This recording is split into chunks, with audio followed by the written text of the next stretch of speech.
Subscribe to Anu's Food Cart, click on the bell icon and select the option all to get notification whenever I post a new video.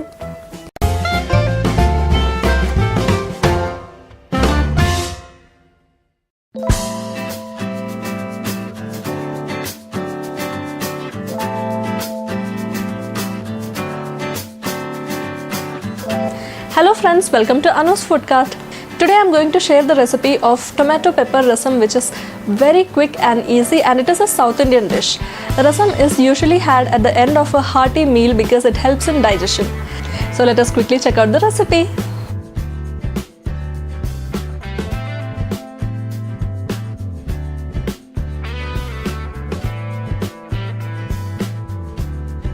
Take one large garlic clove. If you don't have large ones, you can even take 2 medium or 3 small sized ones. Chop them roughly and add it to a mixer jar. Take 2 dry red chilies. You can adjust the spice level according to your taste. I have toned them and added it to the mixer jar. Also add in half a teaspoon of cumin seeds, 1 tablespoon of coriander seeds, and half a tablespoon of black pepper to it. Now crush these into a coarse powder. Once it is crushed, add in half a cup of roughly chopped nice and ripe tomatoes to it and crush them. Transfer the crushed mixture into a bowl. Add half a cup of water to the mixer jar and add it to the bowl so that we get all the goodness. Also add in 1/4 teaspoon of turmeric powder, a teaspoon of salt, 8 to 10 curry leaves and mix it really well.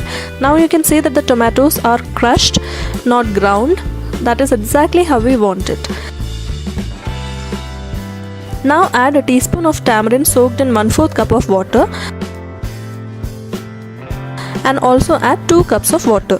The tomatoes I have taken are really sour, that is why I have added very little amount of tamarind pulp. Now you can increase or decrease the sourness according to your taste. Mix it well and place the pan onto a stove on medium flame and let it boil. Once it comes to a boil, reduce the flame to low and let it reduce slightly.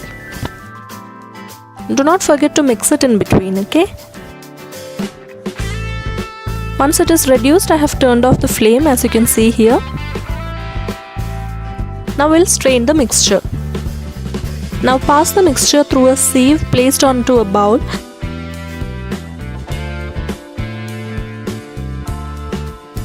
Now mash it well with the help of the back of a spoon so that all the goodness of the spices and the condiments we have added will be accumulated in the bowl below. Now add a teaspoon of oil to a pan on medium flame, and once it is hot, add mustard seeds to it. Let the mustard seeds crackle, then add it to the rasam. Also add in a tablespoonful of finely chopped coriander leaves or cilantro and then mix it really well. Do not forget to check the salt and spiciness. Now cover it up and leave it like that for at least 15 to 20 minutes before you serve so that the flavors from the cilantro or coriander leaves is well combined with the rasam. I know that was a very easy recipe. Do try out this recipe at home and let me know through the comment section below how it turned out for you, and do not forget to subscribe to my channel. I'll catch you guys with another yummy recipe. Until then, take care. Bye bye.